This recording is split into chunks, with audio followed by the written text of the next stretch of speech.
Hi guys, back today with a swap share.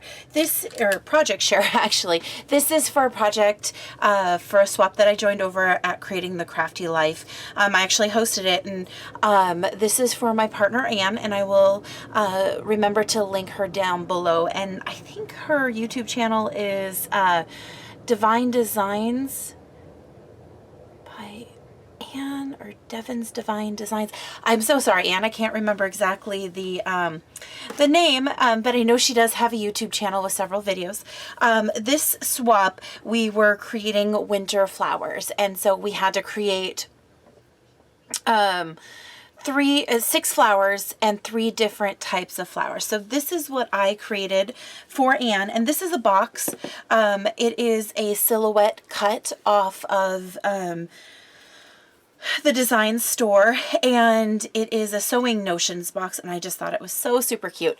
The only thing is the directions are from Snapdragon Designs, I believe, and when I went, I had already cut all the pieces, and when I went to get the instructions, the site was down, and I'm not sure if it's still down, but it made it a little more difficult putting it together, so it took a little longer.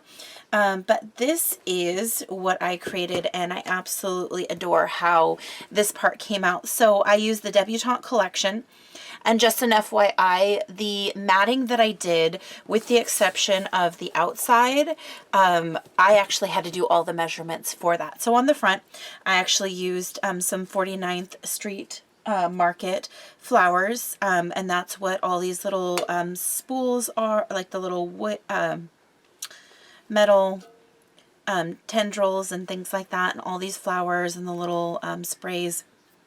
Those are all from the same pack.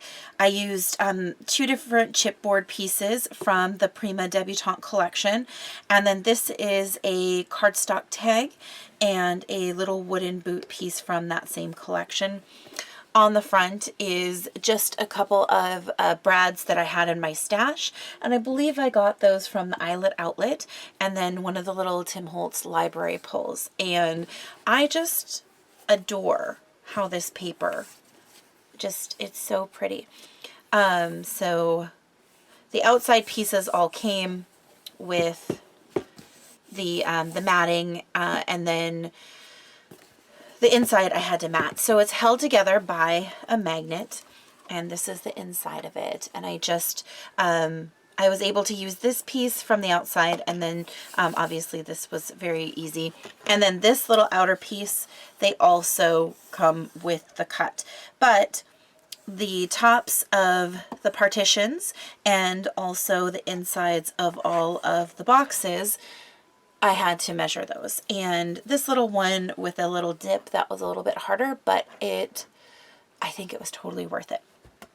So I created a few different flowers. In this little section right here are just some lace flowers that I created, and I used for these, it is a tutorial, and I'll try and remember to link it down below, but it is I'll show you a different version of it, but basically peonies. And so with these, it's just some lace that I did, and then on the back I just covered up the brad and the glue with some white felt. And so there's 4 of those, and I just thought that they were just really pretty accents. In this little box right here, it's the same flower, but different material, and I layered it. So this is a peony, so I created it. I used a candle to, oh my gosh, why can't I think of the word? A candle to stop the fraying. For the most part, I added some stamens to the center. The back is more felt just to cover up the back. And then this is the same one in just lace. So these 2, same flowers. Obviously that was pink, and so here's another pink satin one, but I changed the stamens in the center. And then this is a white satin one, and it's just a little bit different as well. So had a lot of fun with those. This little container has felt rolled roses, and they're more of like a cottage rose. And so what I did was I had a Spellbinders die, and I don't know if I have it right here. It was just here. It is the Spiral Blossoms 1. And so what I did is I cut it out of felt, and then it's just white, and then I used picked raspberry distress ink to kind of give it a variegated look. And I cut 6 of these, and within these, some of them are larger than others, and I just cut off several links to roll them. But I just thought that those came out really, really cute, and I think that the camera is showing them more of an all pink, but they're more pink on the edges, and then white as you go down towards the base of the petal. So I did those for her. And then these, I love the way these came out as well.